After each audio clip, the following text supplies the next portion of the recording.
So I'm going to turn it over now to my colleague, Derek Coy.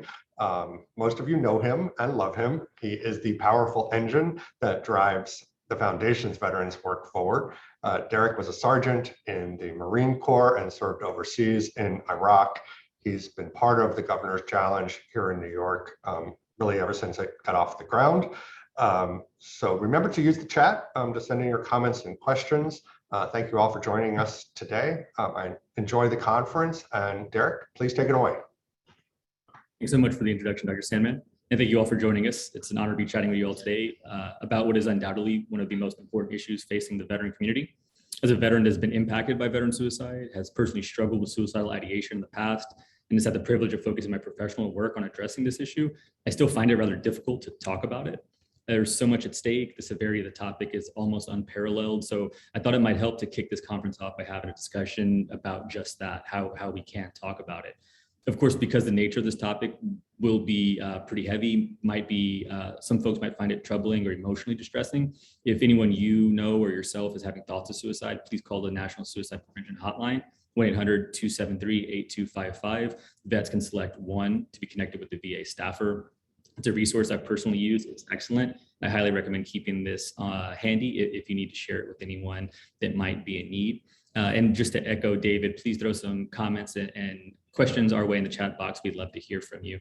So to go ahead and get out of the way of our amazing panelists and kick this off, I'd like to introduce our panelists for the first panel today. Joining us, Dr. Heather Kelly, professional staff member, U.S. House of Representatives Committee on Veterans Affairs, Dr. Kelly Posner, founder and director of the Columbia Lighthouse Project at Columbia University, and Patrice Sullivan, manager of community resources, tragedy assistant program for survivors, surviving significant other of Marine veteran Sergeant Thomas J. Donaldson. Heather, I'd like to start it off by throwing a question your way. I think Dr. Miller summed it up very well. This topic is incredibly complex, and a lot of folks don't have the time to read the annual report or really understand the nuance of what it's saying. So you'll see folks getting caught up or hung up on numbers like 22 a day or phrases like, we lose more troops to suicide than to combat. And you know, at times these were very true, but it doesn't really tell the full story. So the report kind of becomes a Rorschach test. Folks will look at rates or numbers or populations.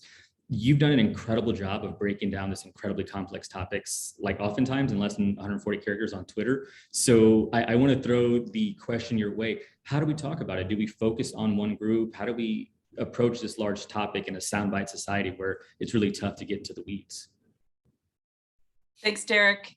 And good morning, everyone. I'm delighted to be with you all. Of course, we're all looking forward to being back with each other in person, but this is a great substitute until we can do that safely. So before I address that specific question, I just want to, again, remind everyone that I'm speaking on behalf of the House Committee on Veterans Affairs Democratic Majority for Chairman Takano.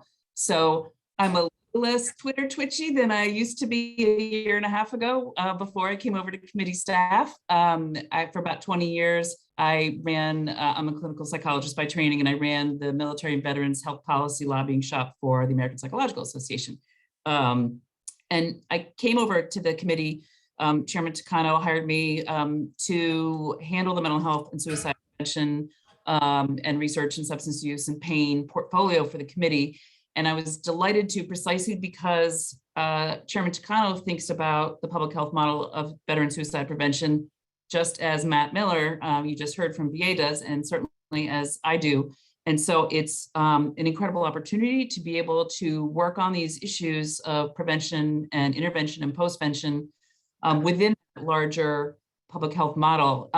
With that said, I think you all, and of course I don't want you to turn away during our panel, but sometime probably during our panel, there will be some exciting news out of the White House this morning specific to this topic. I look forward to everyone tuning into that. We are aligned with how the White House also approaches this issue. I think someone's got their sound on. You know, like, what we do in our... There we go. So please look for some news out of the White House. We'll have some news also from the committee if you all don't track our work. Derek, we, as you know, we're problem solvers on Capitol Hill, our members and the committee staff. Our job is specific to the Department of Veterans Affairs on our committee. So we have both oversight and legislative opportunities to work on veteran suicide prevention as it pertains to VA specifically. I'm really glad that Matt set the ground of fact with us this morning earlier about the numbers and the most recent 2019 data on veteran suicide prevention or on suicide deaths. And as you mentioned, Derek, there are a lot of numbers that float around out there, and they're each useful in their own way. I'm not going to be the one who says, let's not talk about the average of 17 veteran suicide deaths per day and sort of parse that out. That is a number without a denominator. So I think, I'm not fond of that. It doesn't really paint the same picture as using rates or even a per capita number. But the important news out of 2019 data is that they're all going down. And really, as Matt said, unprecedented for the first time in almost 20 years. That doesn't mean we take our feet off the gas pedal for 1 second. As he noted, it's all hands on deck all the time at every level of prevention, intervention, and postvention. Thank you so much. Again, excellent breakdown. It's so complex. It's really impressive that you do that. Kelly, I wanted to throw a question your way, but I think you already wanted to interject. So I just want to give you the floor and let you speak. I did. I wanted to actually build on the hope that Dr. Miller started expressing to us, sharing with us. So actually, the CDC has shared preliminary data for 2020 during COVID. And whereas 2019, the rates went down almost 2%, which was very exciting. In 2020, 6%.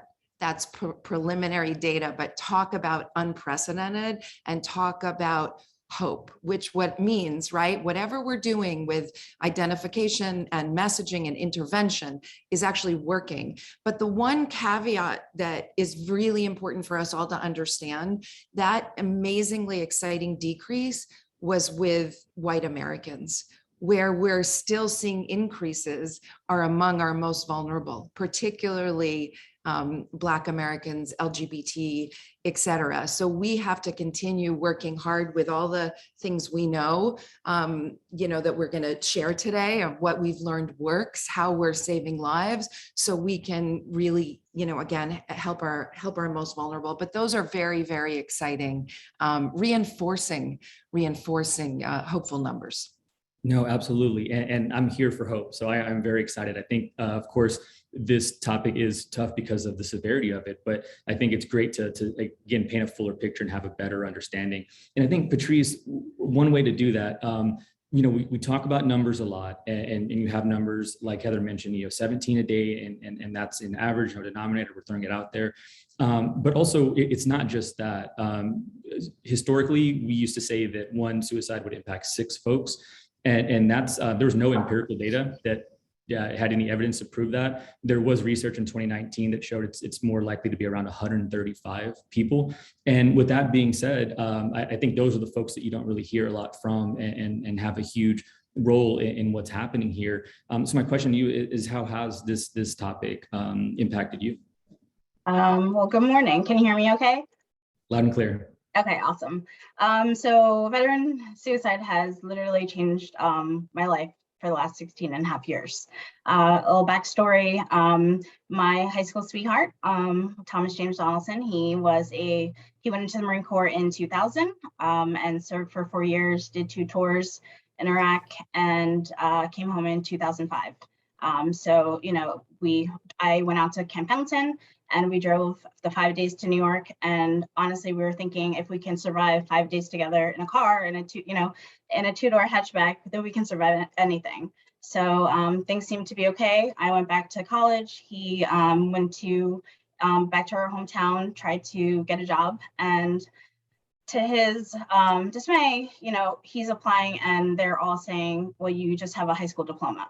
They're not acknowledging his experience in the military, and that was really disheartening, and he struggled with that. But, again, March is on. So fast forward to March of 2005, and I'm on first day of spring break. I'm almost done with senior year, and it's March 12th, and all of a sudden, that's the day that my life changed. We're outside, and outside my house, just seemed like a normal day, and all of a sudden, and I heard that. I thought it was a tire or it was something, just always going to the easiest but my gut was telling me it wasn't. So unfortunately, Thomas,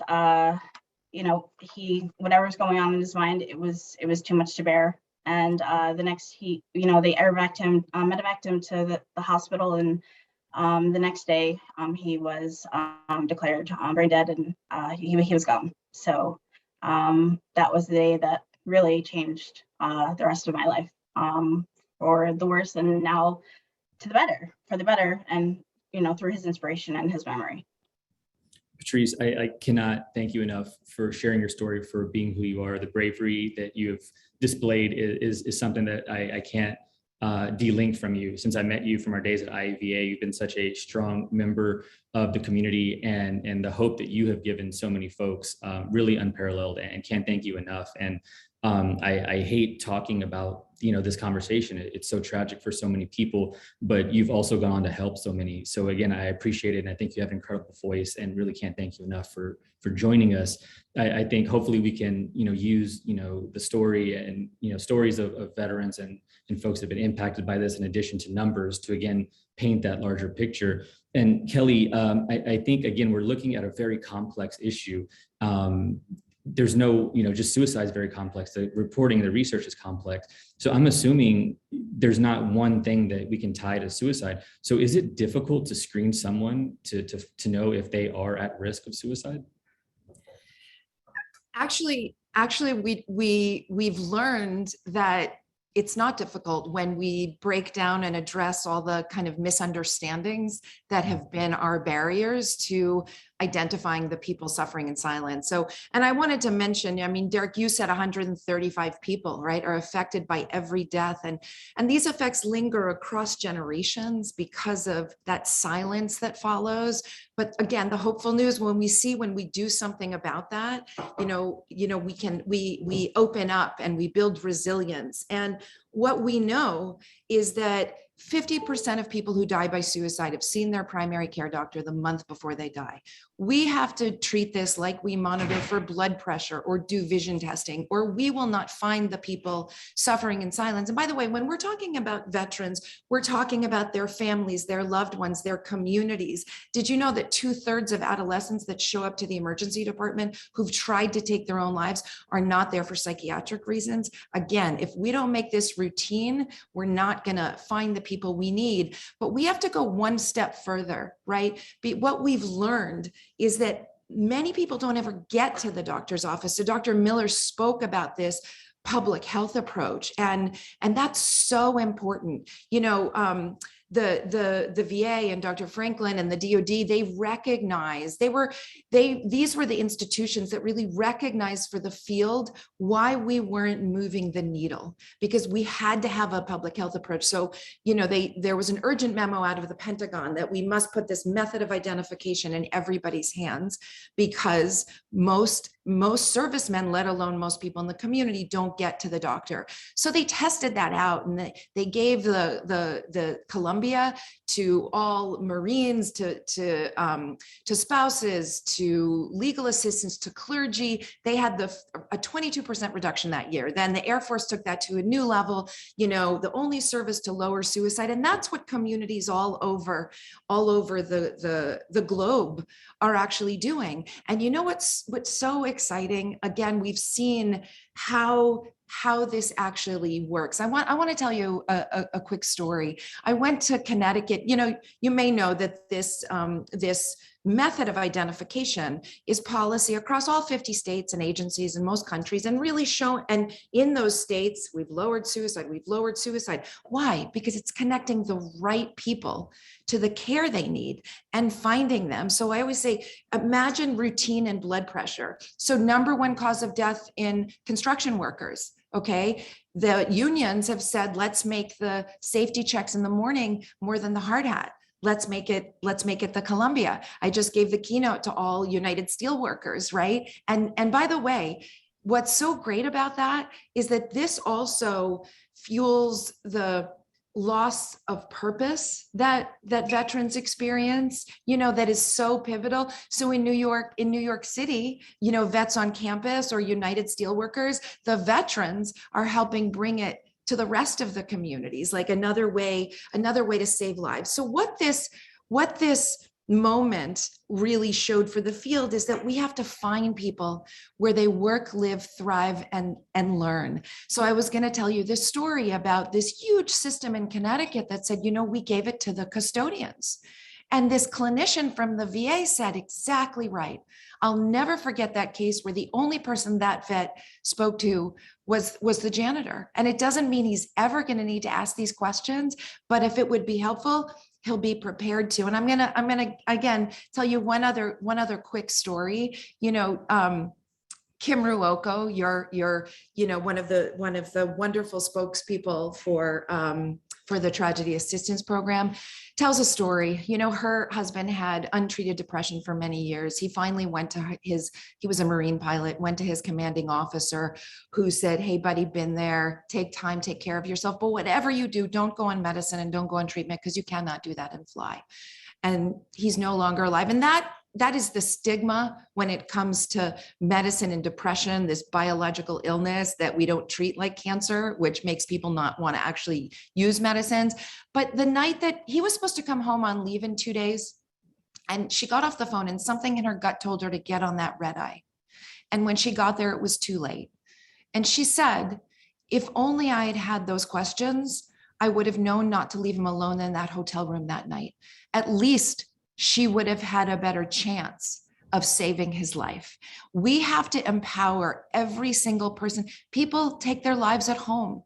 People take their lives in the parking lot of the VA hospital. We're equipping the guys sitting in that booth with these questions. We have to equip everybody who is has an opportunity to save a life before it's too late to do that. And as Dr. Miller said, it's this intersection between policy and community that is so important. And let me tell you, do you know there's a state where it's policy for custodians, right? The only way we're going to get real change and save as many lives as we can is optimizing the public health approach, getting this in everybody's hands so we can connect the right people to care. Absolutely. And I think to build on that, Heather, again, like conveying this to certain folks is incredibly difficult. And we're talking about policy. So very excited to have you join this conversation. How do you convey these incredibly complex topics to legislators to turn it into policy? How receptive are they? Can you give us some examples of what you know is happening in the field and then what you're working on to translate that into policy? Sure. So first, I just want to thank Patrice for sharing your personal story. That it's heartbreaking.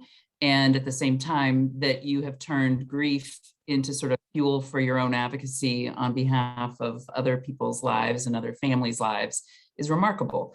And you are exactly the kind of person in your story who makes an impact on Capitol Hill. I think we all know that to have an impact, you need to bring a very personal story as well as the data to back it up so that it moves beyond anecdote, it moves beyond one person. I will say it's not a hard sell on Capitol Hill across the aisle and in both chambers when we talk about military and veteran suicide prevention. This is something that everyone is very concerned about and has lots of ideas about. And I think the biggest challenge is for us to sort of channel everyone's energy and desire to make a difference in this area, to channel it into both appropriate oversight. And the oversight's easy when someone like Matt Miller's in charge over there. He's just fabulous, and his entire team. And then legislatively, this is where you'll see some of the differences start to emerge about where people want to play in terms of the legislation. I will say from our standpoint, and I referenced that there are some big packages of legislation for mental health and suicide prevention in the veterans area that we passed with Republican and Democratic and Senate and House support last year. And we'll have some more mental health and suicide prevention legislation that you'll see very shortly. And again, the goal is to plug gaps with data-driven policy in all along that spectrum of public health. So you'll see things from us that really target far upstream. Housing security is suicide prevention. Food is suicide prevention. Safe storage of firearms is the biggest thing you could do tomorrow to drop the suicide rate, literally by tomorrow, if everyone went home tonight and safely stored, locked up their guns at home or stored them offsite. But all of the access to high quality and effective healthcare, and including mental health care, all of those upstream issues are suicide prevention. And so you'll see us working on things like veterans employment and education, better and faster claims processing for military sexual trauma, prevention of military sexual trauma. So you'll see all of these sort of upstream efforts coming from us. And please always see those for what they are and in this larger context of suicide prevention, to alleviate suffering, to help people live lives that have joy and purpose and meaning, so that they don't get to this point where life doesn't seem worth it. And you will see, again, moving down that spectrum, we will have legislation targeted at high-risk groups. So as Matt Miller discussed, we do know about sort of what places people at high statistical risk for potential suicide. And so we'll devote even more efforts towards those populations. So people with substance abuse issues and mental health challenges. And then you get even closer to those who may be in active crisis, so at risk of imminent risk of self-harm. Chairman Takano was passed into law this past year and will go live hopefully soon, passed a law that said every veteran does not have to be a veteran who is eligible or enrolled in VA, but every veteran everywhere could show up anywhere in a suicidal crisis. So on the Veterans Crisis Line, could show up in a personal office, an ER, a VA or a non-VA ER. And if that veteran is in imminent risk, the VA will provide or pay for emergency suicidal stabilization care. That is life-changing, it is life-saving, and I cannot wait for that to be something we can tell veterans, you can get this now. Thank you so much. That is tremendous. And I think a great breakdown of what's happening on the Hill and kind of where things are going and where they need to go. It's very encouraging. Patrice, there are a lot of stereotypes in the veteran community, and David kind of mentioned like the broken veteran theory, and you have those thoughts. And certainly I've, as a veteran, had those thoughts, which is really unfortunate about like my own community members before I kind of realized how empowering the term veteran could be. But I hate to admit, but I kind of feel the same way about survivors and family members. Like obviously, I think people can assume whatever they may about someone that might survive. And I think that for me has always been difficult. Like, how do I talk to you about this? Like you in particular, like I'm afraid I might say the wrong thing, or how do I even bring up the subject? And you've been so great throughout the year. So I'm glad I can ask you this and have some support here. But what are some ways that people in the past have been able to either ask you about your experience or brought up the topic in a way that you felt understood, heard, or ways that you could recommend other folks talking to a survivor about suicide, considering it's a very tough topic to talk about? Well, I would say that it's gotten better. Back in 2005, the things that people would say, I wouldn't even repeat. I have to, I always just give them grace, and I have to move on. But I really think that the most important thing is people need to be open to listen. So it's not exactly even what you're saying. It's that you're listening and you're being present, and you're actually just taking that moment to be with them and to genuinely listen to them. It's hard. It's not easy. Over the years, I've kind of disconnected, and because I became a mental health social worker, so it's ingrained, and I can just be very upfront because it's a serious matter. But when my siblings or my friends, and they're just like because people are drawn, if someone's always reaching out to you. I'm like, hey, this happened, what do I do? And I think that you just need to validate their feelings. Validate what they're going through. I don't think you should ever, unless you honestly have been, never say, I know exactly what you're going through.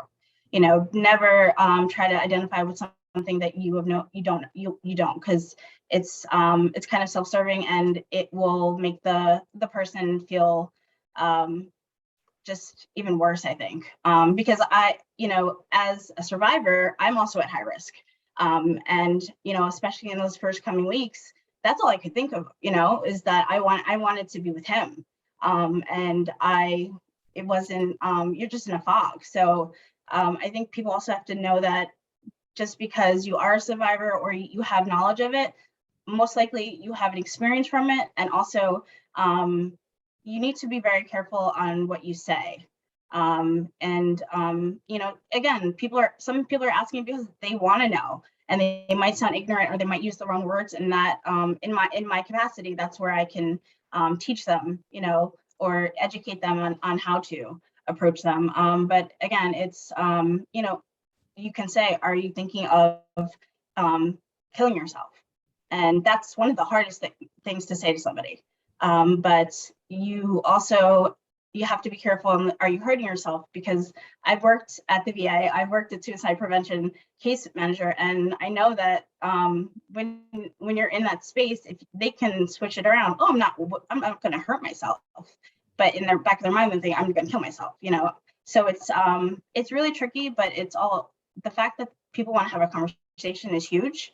And sometimes it's just to lead them to resources so they can do it on their own time and figure it out in their own space too, if that makes sense. No, that makes perfect sense. And you really are a national treasure. Between what you've done by sharing your story and then the work that you continue to do to help others is just phenomenal. And I feel very lucky to have you as a friend and someone that I can reach out to, because again, like I hate to admit it, it's just a tough conversation, and I don't want to say the wrong thing. I'm not sure what the wrong things are. So by you certainly educating us, incredibly valuable, and really appreciate that. Kelly, kind of in similar vein, you know, Patrice mentioned it. The question is there. It's just tough. So if I, you know, think someone might be at risk of harming themselves or killing themselves, how do I approach that topic? First thing we all need to do is address our own stigma, right? And treat it routinely and understand that when people are suffering, they actually want help and they want to be asked. You know, here I am with my stories again. You know, my friend, our friend, Kevin Hines, who survived jumping off the Golden Gate Bridge, told a story that he woke up 19 years old and said, if just one person asked me if I'm okay, I won't do it. Shoot off the bus. What's wrong with that kid? Goes to the side of the bridge. Someone walks towards him. She says, can you take my picture? He said, well, nobody cares. And he jumped. And he says people who are considering suicide want someone to save them. What we need is a culture where no one is afraid to ask.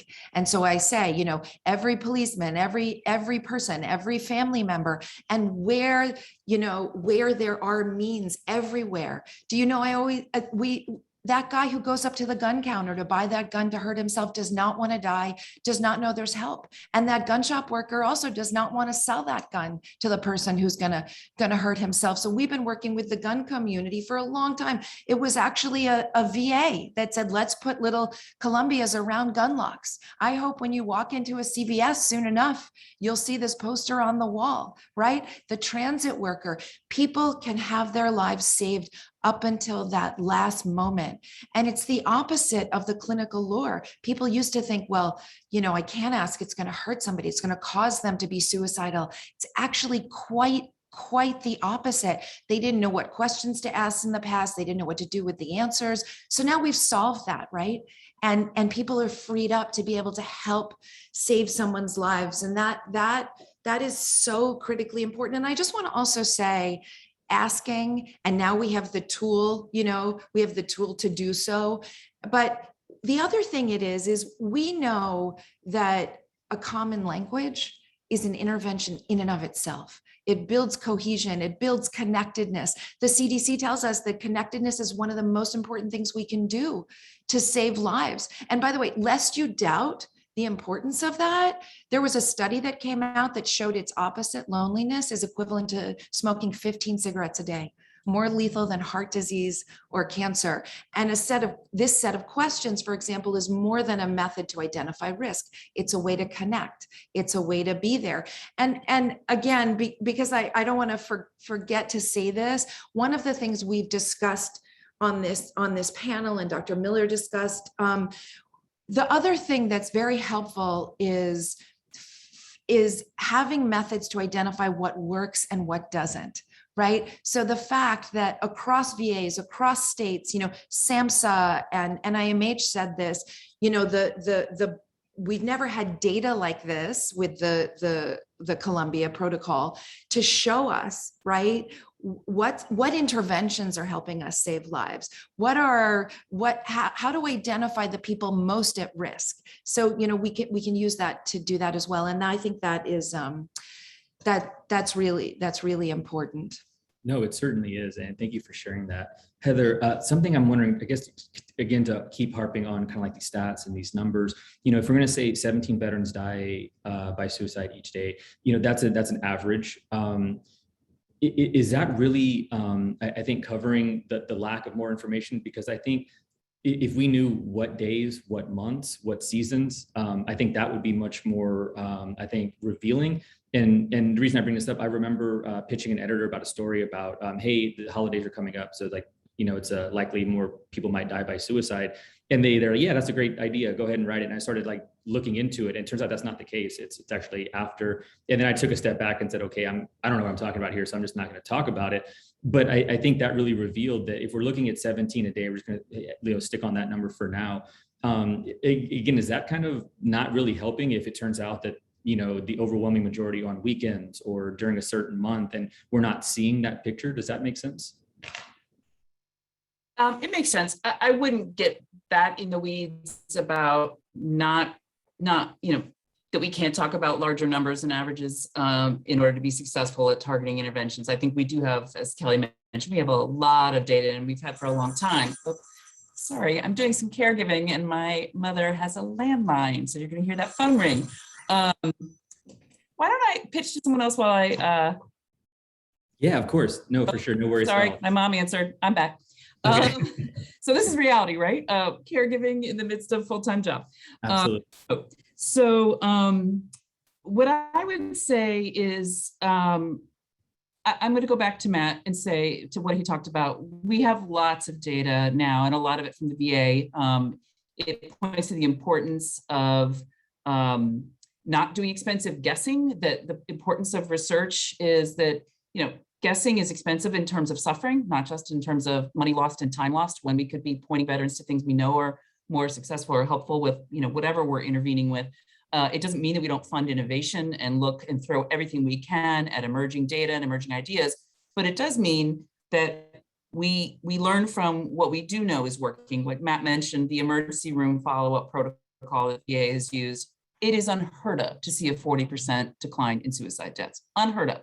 So that works. So every hospital in this country should be doing that kind of a protocol. We know, I want to pick up on something that Patrice mentioned, and Patrice, I didn't know that you're not only a survivor, and sort of an advocate, but this is your vocation now.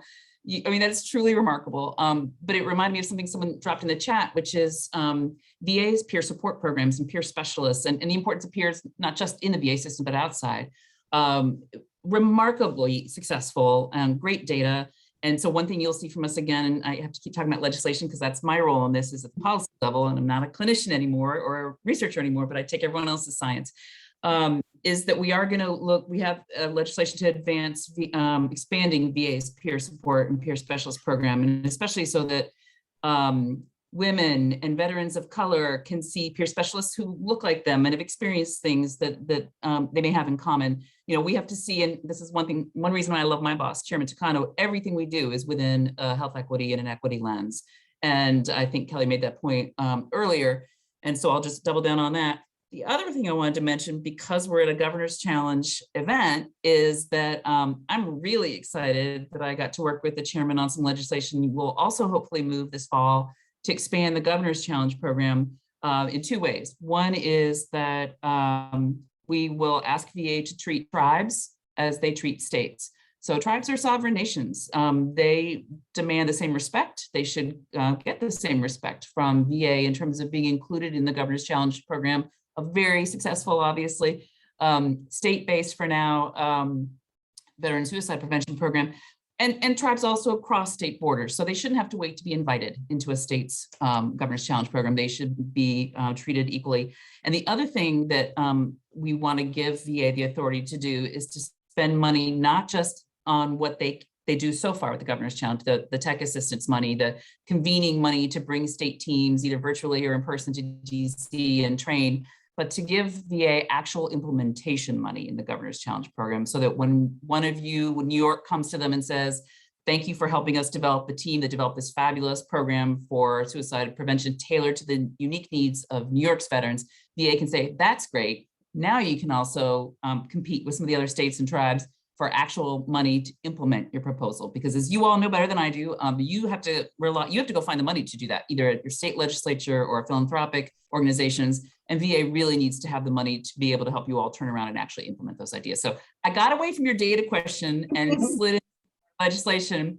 But you know what I'm saying is the numbers are helpful only in the sense that they allow us all to focus our energy, but also to focus it in the right place. So I'm not a huge fan of talking about the 17 a day in that way, but I know it's something that has caught the public's attention and people can use that as a marker. I just always want to add the denominator to that number. So the per capita numbers are actually much more useful. I'm a scientist. We have to be better at taking wonky numbers and giving them, public heft, but I'll leave it at that. No, you answered it perfectly, and I think that was really the point. Is do we need to get hung up? What's the actual reality of what's being done and what's working? And definitely, just to reiterate, Patrice is the truth. We're so excited to have her here. She's amazing. To turn it back to you, Patrice, you mentioned folks want help. That reaching out is important. What's that next step? So once someone has been asked or you want to connect them to resources, what are some resources that were helpful to you, and maybe some that you might recommend to others that might be in a similar situation? Great question. So took me a while, because I was 22 in the beginning, and Google wasn't even, Facebook had just came out, you know what I mean? So it was a totally different world. Sure. And I grew up in a Catholic, I was brought up Catholic, so suicide is, it's a no-no. So nobody wants to talk about it. So I had to do my own research, and there was an American Foundation for Suicide Prevention. I have to credit them for so much. They had a local group, and they put it in like the paper because that's how old it was. And I remember they had a group, and I went. And I dragged my sister there because I did not want to go by myself. But as soon as I walked in, there was like 20 people. And I just remember thinking, there's moms and dads and grandparents, and it was just a whole bunch of people. And I was like in my own community. And I was like, how do we not know about each other kind of thing, because nobody wants to talk about it. And so I did that group for a while, and just being there and listening and having compassion for each other, and all being in the same boat is really powerful, because it makes you feel less lonely, but it also, like, they're still here. So it gives you that hope that, next time I can see them, because, we all want the best for each other, and we're all trying to support each other. So that was initial support. I would say that TAPS, who I do work for now, I was a significant other. So I don't fall into, I'm an outlier. I wasn't married, we weren't married, not blood, and I never felt like I fit in so many ways. So when I was at IAVA, Bonnie Carroll was on the board, and I heard my colleague, Claire Lawless, and she was like, just call TAPS. And I was just like, I don't even know what TAPS is. And she's like, just call them. And I gave them a call, and somebody answered, crazy. And then they listened, and I said, I'm a significant other though. They're like, that's okay. You're a survivor. You lost a loved one who served. And I was just like, I felt so heard and seen. And it was so genuine. Like, the fact that you can have that sound, like I could hear it over the phone, it's like priceless. And it was like, okay, and I got a great box in the mail, and I just felt so good and validated that the past 11 years were, if I had to do it over again just for that moment, you know what I mean? It was just like, oh. And then I went they have an amazing National Military Suicide Survivor Seminar every year. And again, nobody wants to go with you. Nobody wants to go to those so I went by myself, and I remember walking in Florida, and there's this huge ballroom, and there's 700 people, and we're all suicide survivor. And it was just, I felt like somebody was just hugging me. It was just such a comforting feeling in just the weirdest way, you know what I mean? Like, it's suicide, but we weren't crying, we were laughing, we were hugging, we were, you know, and for Bonnie and for TAPS to have that kind of environment where we can all feel and safe and nap if we want to, we can go to workshops. It's just, that was a defining moment of, these are my people, I found my tribe, and what can I do to, you know, they empowered me to do more advocacy and just heal, you know, like I was finally able to start healing and to process my grief because I felt safe and I knew that I had people to lean on. So that's so incredible. I just feel like I need like the permanent hand clap emoji just in the corner for everything that you said. And I'm so glad that you were able to get connected to that. I think, unfortunately, that's not the case for a lot of folks. And that's the even more tragic part about an already tragic story. And I think, Kelly, similarly, you know, looking at what we've been discussing, you know, I kind of like tiptoed around the ideas. You don't want to say the wrong thing. And I know that words matter incredibly. So when we're talking about such a delicate topic, are there things we should avoid? I know they're used to, you know, we used to say committed suicide and now, you know, die by suicide. There's, you know, it really matters. And I know that seems like a small example, but can you kind of explain that or other ways that we could or should avoid talking about this incredibly tough topic? Yes, and I want to say, like, in 20 years ago, the Institute of Medicine, you know, told us that a lack of a common language was one of our greatest impediments. So if you open the CDC book or the self-directed violence, you'll see the definitions, you know, our definitions and et cetera, and a link to the Columbia. But what you'll also see are the unacceptable terms, the terms we shouldn't be using anymore: completed suicide, successful suicide. We want to take the pejorative and negative connotation, you know, and shame away. So our work with the CDC, we just say died by suicide, right? It's moving us towards a more meaningful common language. So, but I also wanted to say, in terms of who's asking and what, you both made this point. Heather, you spoke about peers, and I want to say that everybody can and needs to be part of the solution, but peers are the most potent people that can be part of the solution. We know that peer-to-peer help is just critically important, and right out of the governor's challenge. So you know how, again, we've seen with data how identifying your coworkers or people who are suffering actually saves lives. So the Columbia's policy across all these 50 states, but when a policeman or a fireman is doing it, they're not just doing it in their job, they're doing it to save their own lives. So every fireman in Texas, out of the governor's challenge, ask your fellow firefighter. He said it was so amazing to see how many veterans came forward, firefighters, to ask for help, right? When it was about asking your peers. And I want to say the other thing is, we know how to save lives. What's that formula? Identifying the people who need help, understanding they don't always have the will to come to you, but also we know the biggest cause of suicide is this treatable medical illness called depression, but we don't think of depression like we think of cancer. You would never hear the word choice when it comes to cancer, and that stigma can literally be lethal. And it's particularly lethal when it comes to men. That barrier to help seeking, you know, one of our colleagues, Dr. Gibbons, did some really important work with the CDC, and you know what he found? Only 11% of male suicides had antidepressants in their system versus 41% in females, right? So when I was giving a talk to all of the families for border protection, the head of border protection got up there and said, listen, seeking help is a sign of strength. And that's what we have to communicate to every veteran, every community member, every family member, and every one of us that are trying to each and every day save more lives. Absolutely. I couldn't agree with that anymore. We're running a little low on time, so I'm going to ask a real quick kind of lightning round question. Heather, magic wand, you get to do one thing and your goals. You kind of, I think I mentioned a few, but what's the one thing that you would do to really have an impact on reducing or eliminating veteran suicide?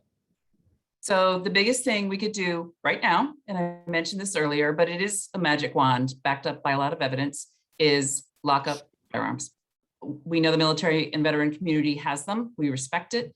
And at the same time, if you store it safely, you could drop it tomorrow. We can and will focus always also on root causes and community-based issues.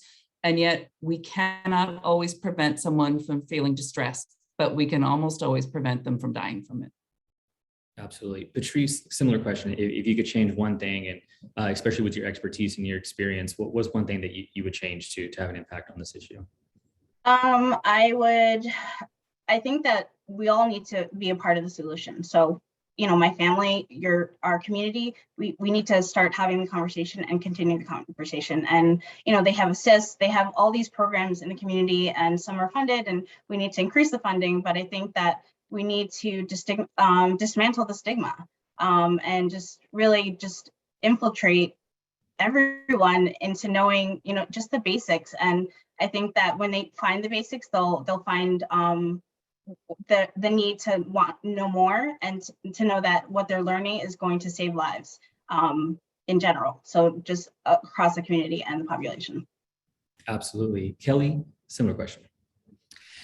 Well, again, I think that identification is the key to saving lives. So I would have the fantasy optimization of the public health approach and get this vital method in everybody's pocket, whatever that means. So Amazon might put it on the side of the bus. You know, Senator Ruby said, what about around the water cooler? You know, sides of buses and billboards, and in everybody's pocket, you know, so that we can optimize finding every single person who is suffering in silence. So, and there's hundreds of millions of times we know how to do this. We just need the resources to have that vital first step again that will connect the right people to the care they need. Thank you so much for that. And to all of you, thank you for the work that you do, sharing your story, your experiences. This is incredibly impactful. And again, tough subject, but I'm so glad folks like you all are doing this work. It's an honor to be able to chat with you all today, and hopefully provide a little platform for the great work that you all do. Wish that we can keep this going much longer. But to David's point, Zoom fatigue is real. So we want to make sure that you all have a break. We have an amazing panel coming up next. They'll be doing a little deeper dive into the Governor's Challenge, and also send a recap of this and share some resources that you all mentioned. So I'll let you all take a break and look forward to checking back with you soon. And thanks again for joining us. Thank you. So grateful to have been part of this. Thank you all. Thank you, Derek.